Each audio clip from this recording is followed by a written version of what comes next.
आर्वी विधानसभा काँग्रेस उमेदवारीसाठी अर्ज दाखल केला असल्याची प्रिया शिंदे यांची पत्रकार परिषदेत माहिती. नेता राष्ट्रवादीचा आणि कार्यकर्ते सर्व काँग्रेसचे असे चित्र आहे. त्यामुळे आर्वी विधानसभाची सीट काँग्रेसकडे राहावी यासाठी सर्वसामान्य कार्यकर्त्यांना तिकीट देणे महत्त्वाचे आहे, असे प्रतिपादन प्रिया शिंदे यांनी येथील विश्रामगृहात घेतलेल्या पत्रकार परिषदेत केले आहे.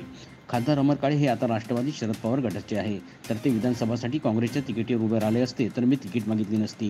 काँग्रेसचे तिकीट घरीच मिळत असेल तर ही बाब व्यवस्थित नाही. दुसऱ्या कार्यकर्त्यांना तिकीट मिळावी अशी माझी अपेक्षा आहे, असे त्या पत्रकाराशी बोलताना म्हणाल्या.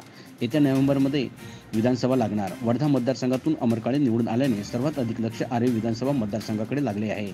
आता काँग्रेसचा हा बालेकिल्ला कोण सांभाळणार असा प्रश्न निर्माण झाला आहे.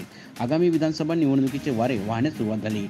यावेळी उमेदवारी आपल्याला मिळावी यासाठी सर्व शक्तीनिशी तयारीला लागलेल्या सर्वच प्रमुख राजकीय पक्षामधील इच्छुक उमेदवारांची वाढ झाली आहे. आर्वी विधानसभा मतदारसंघात निवडणुकीच्या अनुषंगाने मोठ्या प्रमाणात हालचाली झाल्या. आर्वी विधानसभा मतदारसंघातील काँग्रेस उमेदवार मागणीसाठी अनेकांनी पक्षश्रेष्ठीकडे साकडे घातले. पक्षातील काही इच्छुक उमेदवार निवडणूक लढण्याकरिता गुडघ्याला बाशिंग बांधून तयार आहे. वर्धा जिल्हा हा काँग्रेसचा बालेकिल्ला राहिला आहे. या जिल्ह्यात कमलनयन बजाज, जगजीवनराव कदम, संतोषराव गोडे, दत्ताजी मेघे, प्रभाताई राव, वसंतराव साठे यांच्यासारखे दिग्गज नेते निवडून आलेले आहे. आजही हक्काची जागा काँग्रेसने स्वतःच्या हाताने गमावली आहे. परंतु काँग्रेसचा बालेकिल्ला राखण्यासाठी आर्वी विधानसभा ही काँग्रेसकरिता कायम राहिली पाहिजे, जेणेकरून काँग्रेस बालेकिल्ल्यात काँग्रेस कार्यकर्ता कमी होऊ नये.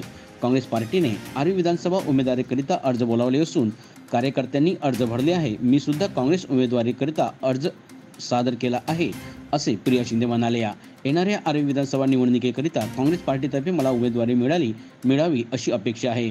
2004 पासून 2014 पर्यंत काँग्रेसची महत्त्वाची पदे भूषवलेली आहे. अनेक राज्यांमध्ये निवडणुकीच्या वेळेस काँग्रेस पार्टीची प्रभारी म्हणून कार्यभार सांभाळलेला आहे. आर्वी विधानसभा क्षेत्राच्या विकास कामाकरिता व जनतेच्या समस्या सोडविण्याकरिता अनेक आंदोलने केली. आर्वी विधानसभा क्षेत्रातील एकूण एक गाव बिंदून काढले, जनसंपर्क बनवून ठेवला आहे. या क्षेत्रातील प्रत्येक गावात कार्यकर्त्यांची फळी तयार झाली आहे.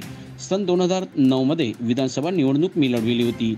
आर्वी विधानसभा मतदारसंघामध्ये केलेली आंदोलने, जनसंपर्क, मतदाराचा परिपूर्ण अभ्यास या सर्वांची पार्श्वभूमी व अनुभव माझ्या पाठीशी आहे. करिता काँग्रेसची उमेदवारी मला मिळेल म्हणून महाराष्ट्र प्रदेश काँग्रेस कमिटीकडे उमेदवारीकरिता अर्ज दाखल केले आहे, असे प्रिया शिंदे यांनी पत्रकार परिषदेत सांगितले.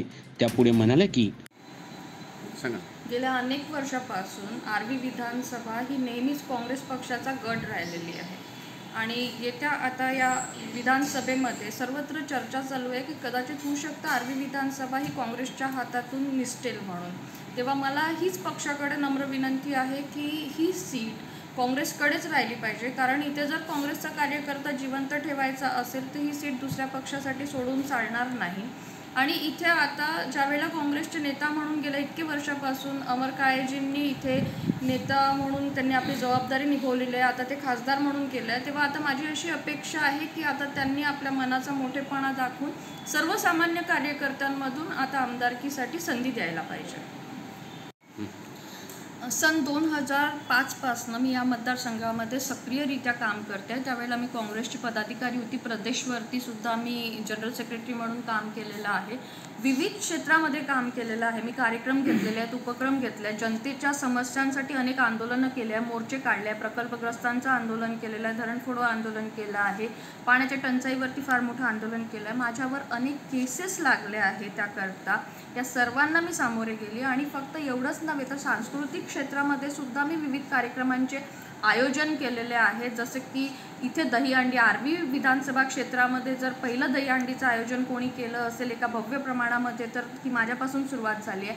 विदर्भस्तरीय खंजिरी भजन स्पर्धा असो किंवा सिंधुताई सपकाळांसारख्या फार मोठ्या वैचारिक व्यक्तींचे प्रबोधनाचे कार्यक्रम असो, वेगवेगळ्या खेळांच्या टुर्नामेंट असो, कबड्डी असो, क्रिकेट असो, या सगळ्या टुर्नामेंट्सचे आयोजन मी वेगवेगळ्या स्तरावरती इथे केलेले आहे. अशाप्रमाणे मी प्रत्येक क्षेत्रामध्ये या मतदारसंघामध्ये काम केलेलं आहे.